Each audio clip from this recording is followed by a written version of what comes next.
এখন হাতের মুঠোয় লাল বাবা রাইস। এখন থেকে লাল বাবা রাইস অনলাইনে ঘরে বসে অর্ডার করুন। লাল বাবা রাইস, লাল বাবা অনলাইন, অর্ডার করুন আজই।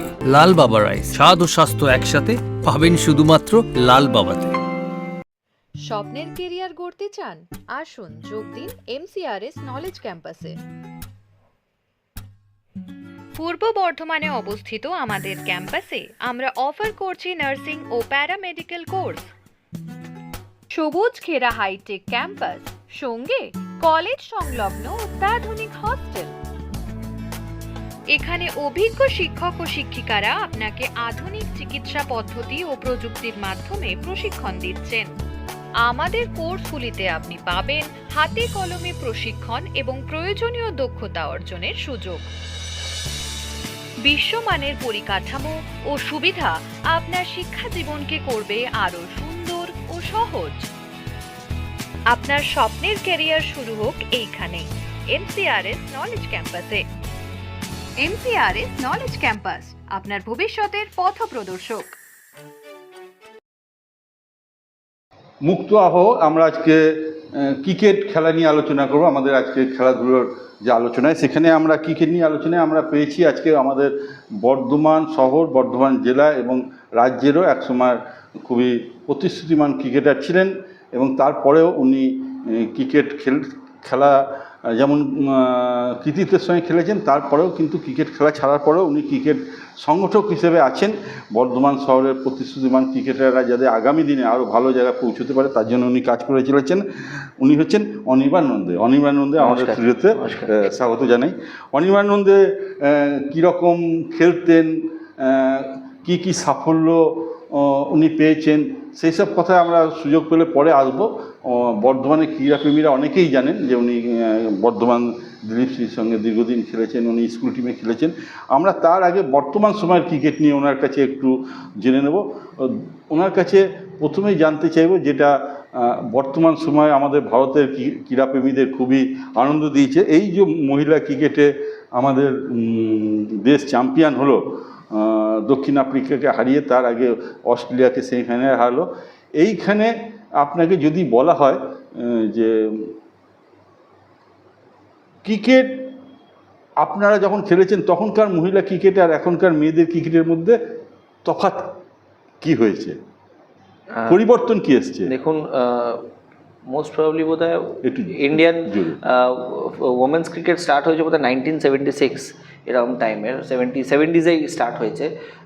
তারপর থেকে একটা যুগ পেরিয়ে এসছে, এতগুলো যুগে পরিবর্তন হয়েছে বলেই আজকে বিশ্বকাপ চ্যাম্পিয়ন। যেখানে আমাদের দেশে সব জিনিস নিয়ে চর্চা হয়, বাট খেলাধুলো নিয়ে কিন্তু খুব একটা বেশি চর্চা হয় না। আর সেই ফেসিলিটিসও নেই, সব কিছু থাকতেও নেই। মানে হয়তো সেটা মহিলাই বলুন, যেটা পুরুষই বলুন, কিন্তু বিদেশে কিন্তু এই চর্চাটা আছে। মানে সেটা ইউনিভার্সিটি বলুন, স্কুল লেভেল বলুন, তাদের জন্য জিম, তাদের জন্য প্রপার রানিং ট্র্যাক, তাদের ইকুইপমেন্ট সব কিছুই তারা ফেসিলিটেট হয়। সেই জায়গা থেকে আজকে আমরা শুধু মহিলা টিমকে যদি স্টেট ওয়াইজও ভাগ করি, আজকে আমাদের বেঙ্গল থেকে রিচা পেয়েছে, খেলেছে এবং ভালোভাবে ওর ভাইটাল ওর মধ্যে কন্ট্রিবিউশন আছে। হরমনপ্রীত বলুন, জামাইমা বলুন, দীপ্তি শর্মা বলুন, হরমনজোত বলুন, আমি এরকম অনেকজনকে তাদের হরমনজোতের ব্যাপারে একটু কিছুদিন আগে শুনেছিলাম যে একটা টিম বম্বে পাঞ্জাব গেছিলো, বলছে মেন্স নেটে প্রায় 2.5 ঘন্টা 3 ঘন্টা একটানা বল করে যাচ্ছে। তো সেদিনকেই বলছিল, তখনও কিছু খেলেনি, বাট আমাকে যে দেখে কথাটা বলেছিলেন, যে বলছিল আমার মনে হয় ভবিষ্যতে ইন্ডিয়া খেলবে, মেয়েটাকে দেখে মনে হয়েছিল। এবং তারপরে আমরা দেখতে পাচ্ছি সে ওয়ার্ল্ড কাপও খেললো। তো এই যে সবাইকার লড়াই নিজের নিজের ক্ষেত্রে, আজকে আমরা বর্ধমানে বসে, আমাদের বর্ধমানেও কিন্তু মহিলাদের জন্য বিশাল কিছু নেই, কিছুই নেই আশা করি। মানে মহিলার ক্রিকেটে কিছুই নেই। মানে আমাদের ক্যাম্পে খুব এক গোনা কিছু বাচ্চা আছে, অ্যান্ড বাকিটা বোধহয় কলকাতায় শিফট হয়ে যায়। কিন্তু সেই জায়গায় আগামী দিনে হওয়া তো উচিত। এইটা তো মাইলস্টোন, যে যদি এই মেয়েরা করে আসতে পারে, শিলিগুড়ির প্রত্যন্ত থেকে মেয়ে সে যদি করতে পারে, আমাদের বেঙ্গলেরও মেয়ে অনেক খেলছে। বাট কিছুদিন আগেও দেখলাম একটা মেয়ে আমাদের চুঁচুড়ার খুব ভালো মেয়ে, ভালো বোলার ছিল, এবার হয়তো চান্স পায়নি, খুব নাম করা পেস বোলার, সে খুব সাফল্যতার মধ্যে অনেক প্রতিভা আছে। তা এই যে ক্রিকেট মেয়েরা সাফল্য পাচ্ছে, এর জন্য আইপিএলের পাশাপাশি মেয়েদেরও একটা টুর্নামেন্ট হয়েছে যেখানে অনেক টাকা দেওয়া হচ্ছে, 1 কোটি টাকা দেওয়া হচ্ছে বা তার কম কাউকে দেওয়া হচ্ছে, WPL। এইটা কি অনেকটা প্রভাব ফেলেছে আইপিএল এর? একদম একদম। দেখুন, আজকের দিনে সব কিছুই আমরা টাকার সঙ্গে কম্পারিজন করি, যে একটা যেটাই আপনি করুন টাকার, আজকে এখান থেকে কলকাতায় যাবেন, থাকবেন, খাওয়া দাওয়া, এর পেছনে একটা কিন্তু পয়সা অর্থর দরকার আছে।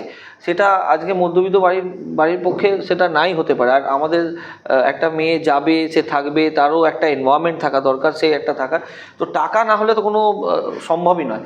সেই জায়গায় এইটা কিন্তু একটা বিশাল ইন্সপিরেশন, যে আমি যদি ওই লক্ষ্যটায় রিচ করতে পারি তাহলে আমি এই জিনিসটা অ্যাচিভ করতে পারবো।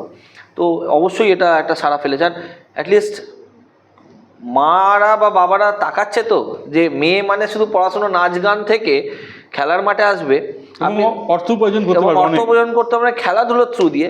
এটা তো একটা ট্রেন্ড সেট করেছে নিশ্চয়ই, এটা বলবো। নাহলে দেখুন, ঝুলন গোস্বামীর মতো ক্রিকেটারের চোখে জল ছিল, এবং সবথেকে যেটা ভালো লাগলো, বিশ্বকাপের পর তারা কিন্তু ট্রফিটা তাদের এক্স প্লেয়ারদের হাতে তুলে দিয়েছে, যারা এই স্বপ্নটাকে বীজ বয়েছিল, গাছটা আজকে হয়েছে।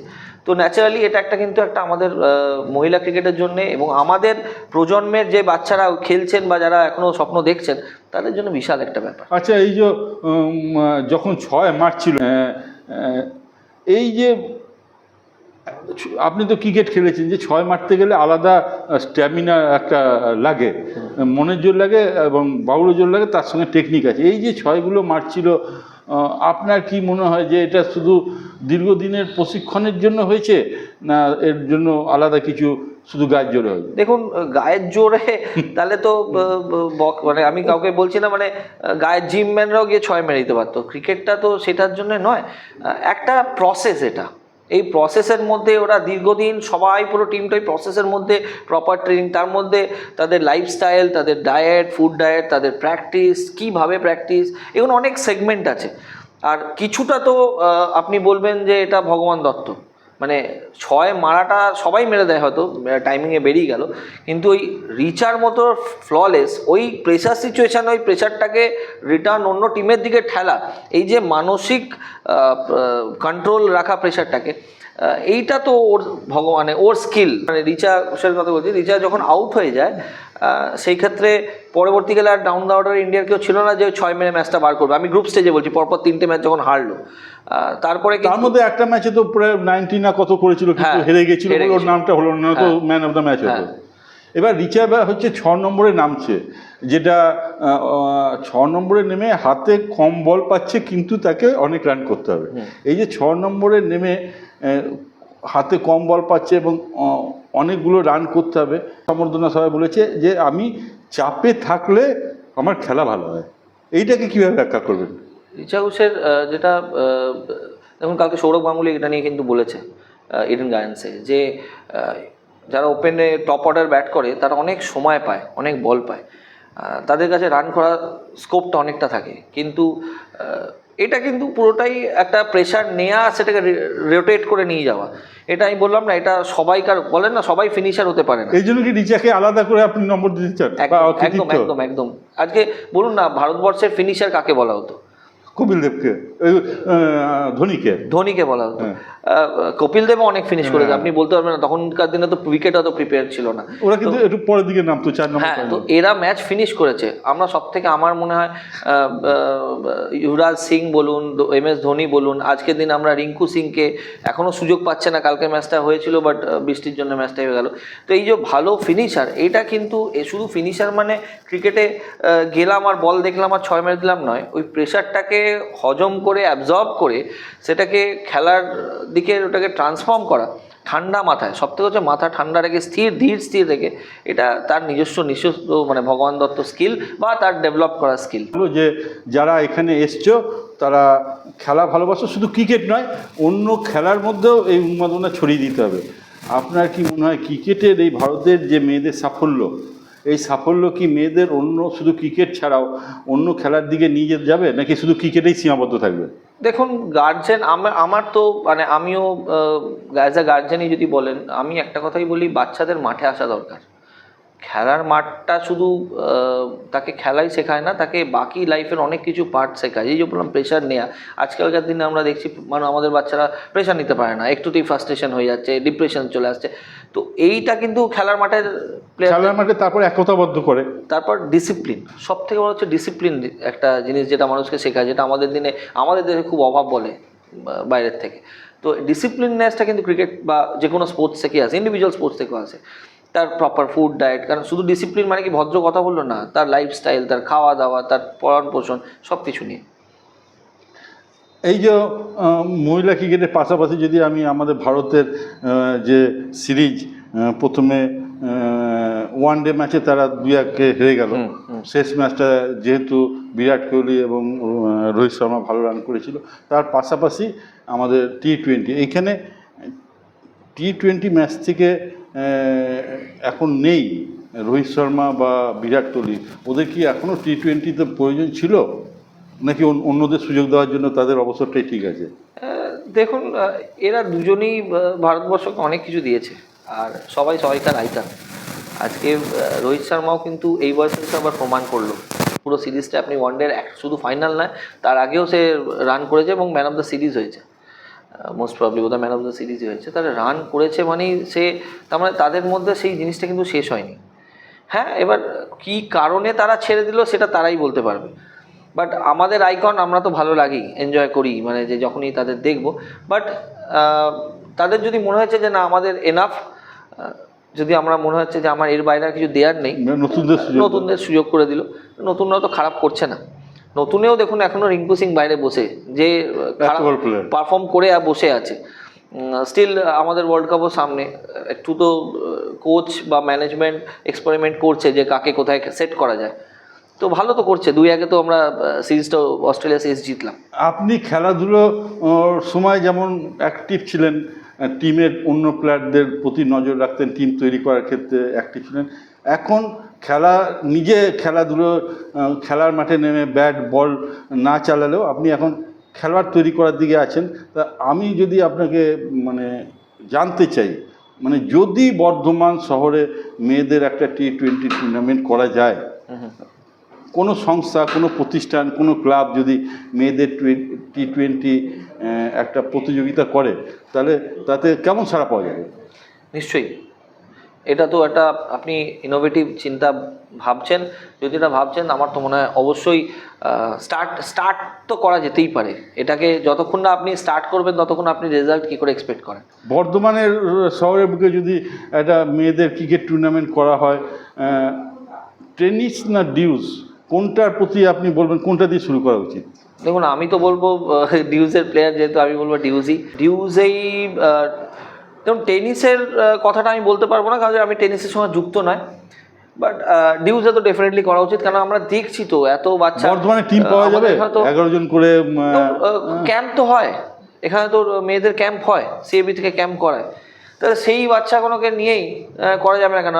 এবং আপনি যদি একটুখানি ডিপ রুটেড হন, অনেক ক্যাম্পেও কিন্তু মেয়ে যাচ্ছে, তো সেই জায়গা থেকে হোক না, শুরু হতে কি ক্ষতি আছে?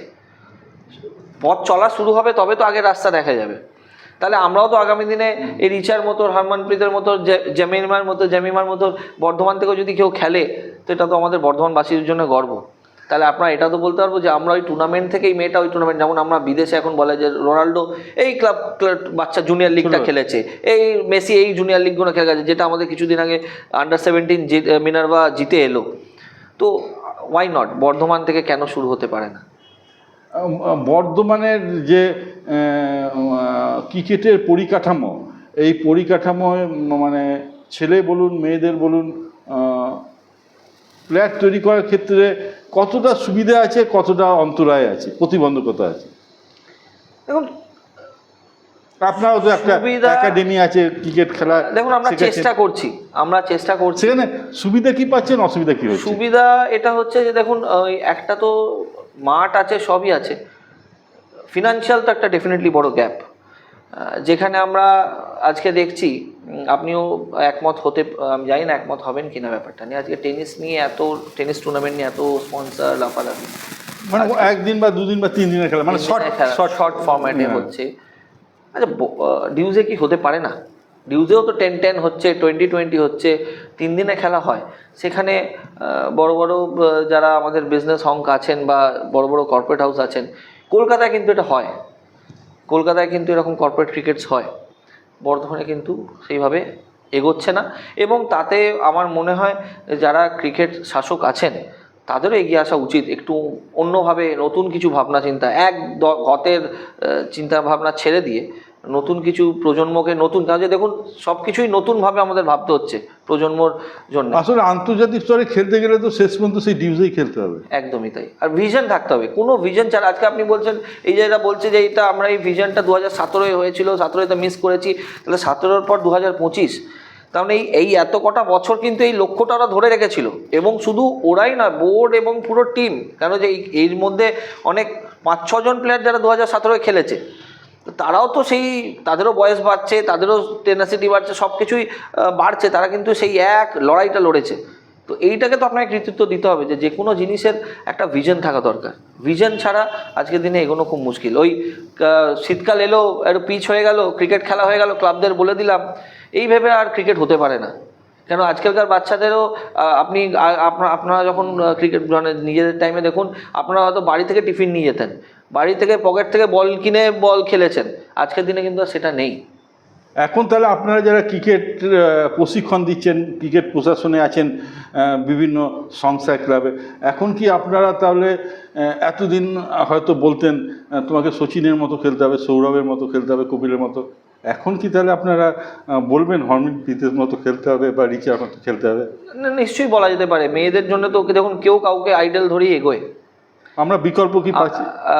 নিশ্চয়ই। যদি আমি আপনাকে কি বললাম যে আগামী দিনে যদি এখান থেকে বর্ধমান থেকে কেউ খেলে ওঠে, তখন সেই তো ট্রেন্ড সেটার হবে যে বর্ধমান থেকে এরকম খেলে। এতদিন কোনো মেয়ে ক্রিকেটারকে বলা হতো সচিনের মতো তোমাকে খেলতে হবে, সৌরভের মতো খেলতে হবে, কিন্তু এখন একজন মহিলা ক্রিকেটারকে বলা যাবে তোমাকে হরমিনপ্রীতের মতো খেলতে হবে। কারেক্ট। দেখুন ওদের ফিল্ডে ওদের নিশ্চয়ই আইডিয়াল। কালকে আমরা সিএবিতেও দেখলাম প্রচুর এক্স লেডি ফিমেল ক্রিকেটার্স ছিলেন, যারা আমরা নামই শুনিনি তাদের। কারণ সৌরভ গাঙ্গুলি সবাইকে নাম ধরে ধরে বলেছেন যে যারা এখানে আছেন তারা খেলেছেন।